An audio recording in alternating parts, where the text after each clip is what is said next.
Hey, CrossFit Vernon. It's Thursday. It's a bit of shakiness there. In the busyness of last week, I completely forgot to post my Thursday video. So here I am with what would have been last Thursday's topic, but is now this Thursday's topic. And we're talking about the next progression of the pyramid. So we're going to continue to climb: nutrition, metabolic conditioning, bodyweight gymnastics. Fourth tier is weightlifting and throws. I like to draw parallels between other concepts that live within CrossFit. Last week we talked about bodyweight and gymnastics, and how really what that is the fundamental movements themselves. Or another area of the CrossFit prescription is mechanics, consistency, and intensity. In that order, it's bodyweight and gymnastics is the mechanics and the consistency.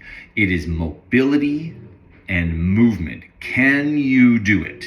So it's just basically the basic ability of achieving the positions that we're then going to train with progressive overload, which is weightlifting and throws, or the intensity piece of that mechanics, consistency, intensity piece.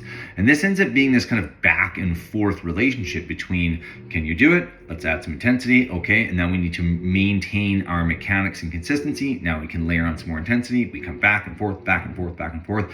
We're building like this. We kind of like, as we climb up, we look down and we're like, oh, there's a bit of a hole here. I need to stack one more piece on before I can build up some more. And then I've got this next level that I want to achieve. And I look back at my body weight and gymnastics, or my mobility, mechanics, consistency, and I have to make that base of the pyramid just a little bit wider so I continue to grow. And it's dependent upon what I'm hoping to achieve as I continue to climb up that pyramid. So now we're starting to get into a little bit more nuance in terms of development, because the pyramid is the theoretical hierarchy of development of the athlete.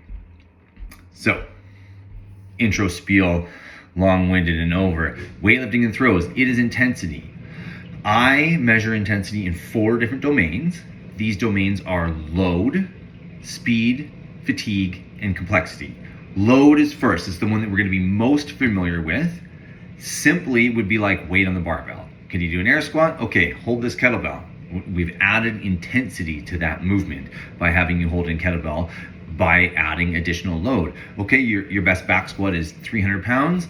Well, we're going to add some intensity by making you squat 305 pounds. That is external load.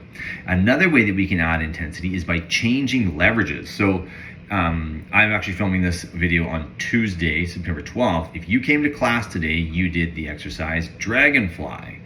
So with that Dragonfly, I can change leverage to increase the load on my body, or the force that's being placed in my body.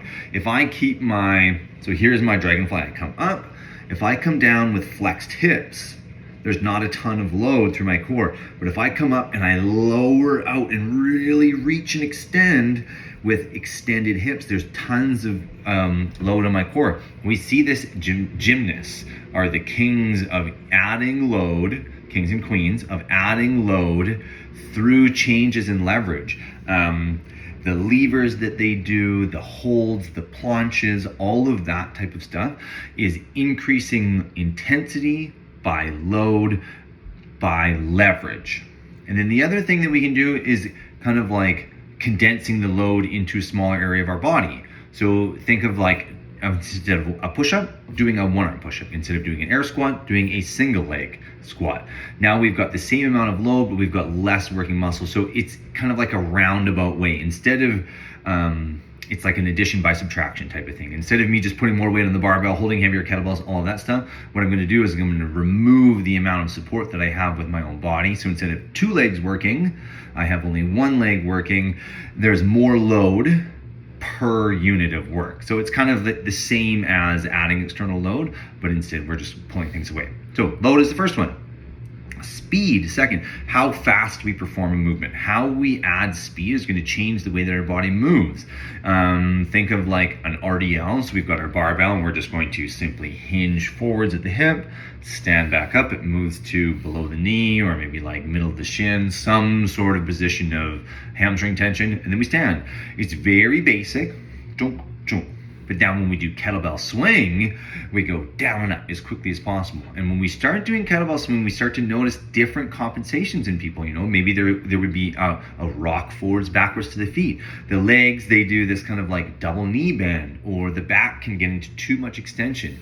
This speed will challenge our ability to maintain the position, which is the mobility, and then consistently do it.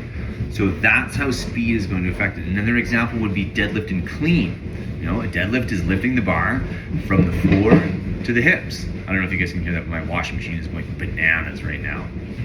A deadlift is lifting the bar from the floor to the hips. A clean is lifting the bar from the floor to the hips with speed, enough speed that you create a weightless moment, and you can quickly pull yourself underneath the bar and receive it in a front squat. So the movement is very similar, not identical, but very similar. But the speed is what sets it apart, right? Or a squat and a vertical jump. Squat and a vertical jump are very similar exercises, but a bodyweight squat is very easy to do. A very explosive high vertical jump, not so easy to do. So those are some examples of how we measure intensity with speed. Another one that really gets overlooked, I think, actually these next two, fatigue. So we're going to have two kind of primary domains of fatigue: cardiorespiratory, so this is your breathing and your metabolism, the ability of you to take in enough oxygen to then metabolize the fuel that you're using to create ATP and power your movement. So those two are kind of tied together. And then the neurological and mental side of things. At the muscular level, there will be a point where the ability of the nerve to excite the motor unit and contract the muscle is just going to become diminished. And then also, you guys have probably felt it at the end of a long weightlifting session. You're just like, I'm not that tired, but I'm really spent. Or if you read, anybody who's an avid reader would have remembered, there was a time where I could only read for 15 minutes or 30 minutes. And as they became more and more fit for reading, their mental capacity, their mental fitness, they could stretch that out. Now they can read for an hour, 2 hours, 3 hours. Anybody who went to university and studied, you're just sitting there looking at words and text, but it's very fatiguing. And that mental fatigue is something that can change the way it can challenge our ability to maintain mechanics and consistency, which is the first tier of progression.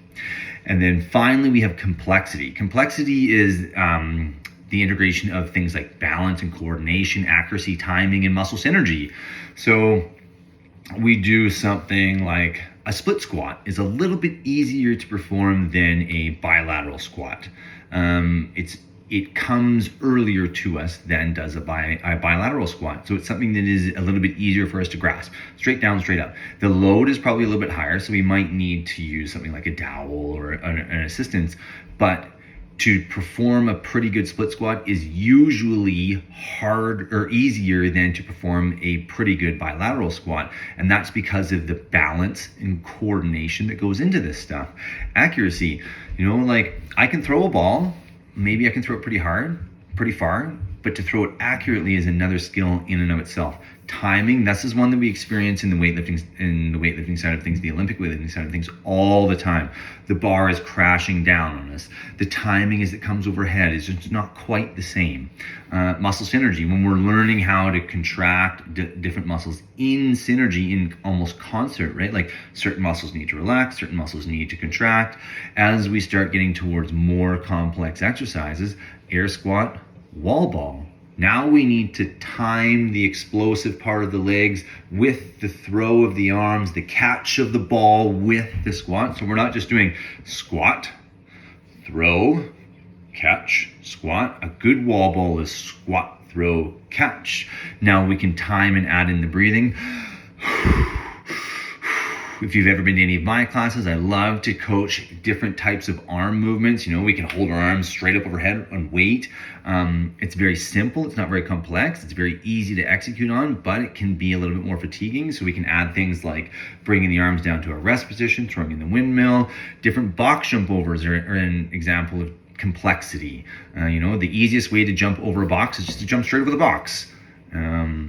But it's definitely not the most efficient way. There are more complex ways that have different steps, fewer steps, more steps, a little bit more mental engagement.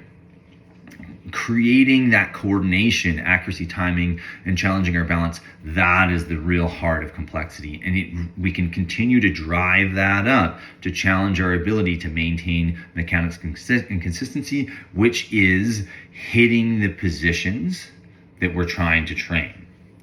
So really what we're looking at with this weightlifting and throws tier 4 is progressive overload.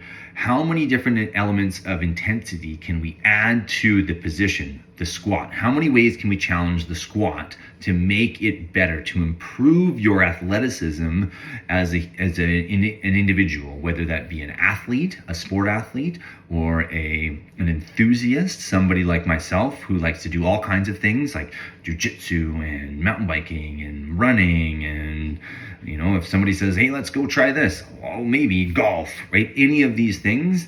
I hope that the training that I'm engaging in is challenging my ability to maintain these core components of mechanics and consistency through proper range of motion and healthy mobility habits in as many ways as we possibly can. And that's really what the CrossFit prescription is constantly varied functional movements performed at high intensity. So now we're kind of at the peak of the CrossFit prescription here, weightlifting and throws.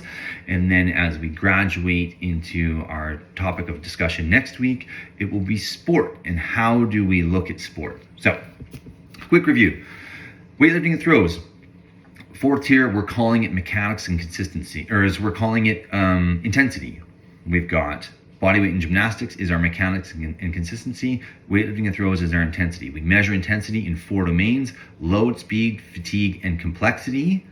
And we're going to be moving back and forth, making sure that we keep these checks and balances in place. Yes, I can progressively overload this movement. I need to add a little bit more mechanics and consistency before that, so on and so forth. And then we need to think about how we manage these 4 different elements so that we can continue to create a broader athletic profile. I hope that was valuable to you guys and you thought it was interesting. I'll see you next week for the sport, the tip of the pyramid. We'll talk about sport. Have a great week.